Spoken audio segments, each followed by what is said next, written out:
Imagine the most powerful man in the world, Alexander the Great, standing over a beggar who lives in a discarded storage jar. Alexander, having conquered nations, asks the beggar if there is anything at all he can do for him.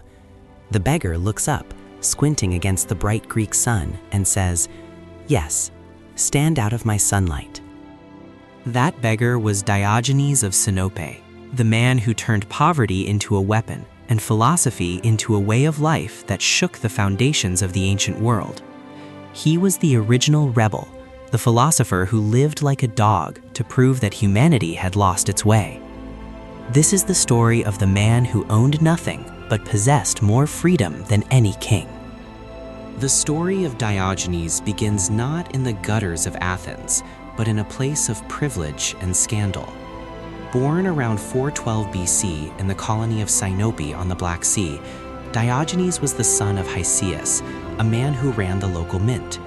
His early life was one of comfort and influence, but it was destined to end in disgrace. The historical record suggests that Hesius and Diogenes were involved in a scandal concerning the adulteration of the currency. Whether they were literally clipping the edges of coins to steal silver or were caught up in a political move to devalue the local money, the result was the same. Diogenes was stripped of his citizenship, his wealth was confiscated, and he was driven into exile. This moment of total loss became the catalyst for his philosophy. Later in life, he would claim that his exile was what made him a philosopher. He took the phrase, "adulterate the currency," and turned it into a lifelong mission. He didn't just want to change coins. He wanted to deface the false currency of social customs, traditions, and the hollow values of civilization. He saw that humans were obsessed with reputation, wealth, and power, things that had no value in nature. Driven by this realization, he traveled to the intellectual heart of the world, Athens. When Diogenes arrived in Athens, he found a city obsessed with complex metaphysical theories and political posturing. He sought out Antisthenes, a pupil of Socrates, who preached that virtue was the only true good. Antisthenes, however, was a grumpy recluse who didn't want any students. He reportedly tried to drive Diogenes away with a staff, but Diogenes didn't flinch. He told the older man, "Strike me if you will, but you will find no wood hard enough to keep me away from you, so long as I think you've something to say." Impressed by this stubbornness, Antisthenes allowed him to stay. Diogenes took the ascetic teachings of his master and pushed them to an extreme that shocked even the most radical thinkers. He decided that if civilization was a sickness, then the only cure was to live according to nature. He chose to live in the open air, eventually finding a home in a large ceramic pithos, a storage jar used for grain or wine, located in the Athenian marketplace.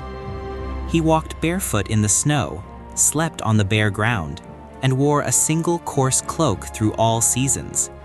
He became known as Kainokos, or dog-like, from which we get the word cynic. He embraced the title. To him, dogs were superior to humans because they didn't care about social status. They lived in the present, and they knew instinctively who was a friend and who was a fake. His life in the streets was a constant performance of social critique. One of his most famous acts involved carrying a lit lantern through the crowded streets of Athens in broad daylight. When curious onlookers asked what he was doing, he would hold the lantern to their faces and reply, "I am looking for a human being." He wasn't looking for a person in the biological sense. He was looking for someone who lived with integrity and honesty, someone who hadn't been corrupted by the false currency of society. To Diogenes, most of the people he met were merely shells of humans, masks walking around pretending to be something they weren't. He was the ultimate troll of the ancient world, particularly targeting the intellectual elite. His most famous rivalry was with Plato. When Plato defined a human being as a featherless biped and received great praise for the definition, Diogenes didn't write a long rebuttal. Instead, he plucked a chicken, brought it into Plato's academy, and shouted, "Behold, I have brought you a man." Plato was forced to add "with broad flat nails" to his definition, but the point had been made. Diogenes believed that philosophy should be lived, not just spoken, and he viewed Plato's abstract theories as useless decorations. Diogenes practiced parrhesia, or bold, frank speech. He spoke the truth to anyone, regardless of their rank. When he saw a child drinking water with his hands, Diogenes threw away his own wooden cup, exclaiming, "A child has beaten me in plainness of living." He viewed every possession as a burden, a chain that bound a person to the whims of fortune. He believed that the more a person needed, the less free they were. By needing nothing, he became untouchable. His life took a dramatic turn when he was traveling to Aegina and was captured by pirates. He was taken to Crete to be sold as a slave. Even in chains, his spirit was unbroken. When the auctioneer asked what he was proficient at, Diogenes replied, "I can govern men. Sell me to someone who needs a master." A wealthy Corinthian named Xeniades was so struck by this audacity that he bought Diogenes and took him back to Corinth. Diogenes spent the rest of his life there, tutoring Xeniades' sons. He didn't just teach them grammar or rhetoric, he taught them how to be self-sufficient, how to eat simple food, and how to ignore the pressures of the crowd. It was during his time in Corinth that the legendary meeting with Alexander the Great occurred. Alexander, who had been tutored by Aristotle and considered himself a philosopher king, was eager to meet the famous dog who lived in a barrel. He expected Diogenes to be honored by his presence. Instead, he found a man who didn't even bother to stand up. The dialogue that followed is one of the most famous in history. Alexander asked if there was any favor he could grant. After Diogenes told him to move out of his light, the king's officers began to mock the beggar. But Alexander silenced them, famously stating, "If I were not Alexander, I would like to be Diogenes." It was a staggering admission. The man who conquered the world realized that the only person more powerful than him was the man who wanted nothing from him. Diogenes continued his provocations well into old age. He mocked the superstitious, the wealthy, and the powerful until his final breath. There are several accounts of his death, each fitting for such a character. Some say he died from an infected bite after trying to share a raw octopus with a dog.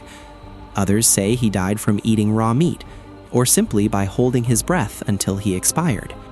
He was roughly 90 years old, a remarkable age for a man who lived in a jar and ate scraps. Before he died, he gave specific instructions for his burial. He asked that his body be thrown over the city walls so that wild animals could feast on him. He argued that he wouldn't need his body once he was gone. His friends in Corinth didn't follow his wishes. Instead, they gave him a grand funeral and erected a pillar of Parian marble topped with the statue of a dog. The legacy of Diogenes the Cynic is profound. While his own writings have been lost to time, his life became the text. He influenced Zeno of Citium, who went on to found Stoicism, taking the Cynic idea of living according to nature and refining it into one of the most successful philosophies in history. But while the Stoics were respectable, Diogenes remained the radical. He remains a symbol of the ultimate outsider, the man who dared to look at the entire structure of human civilization and say, no. He taught us that freedom is not found in the accumulation of wealth, but in the mastery of one's own desires. In a world that constantly tells us we need more money, more followers, more success, the ghost of Diogenes stands in the marketplace, holding his lantern, reminding us that we might already have everything we need, if only we were brave enough to stand in the light. If you want to discover more about the rebels who changed history, subscribe now.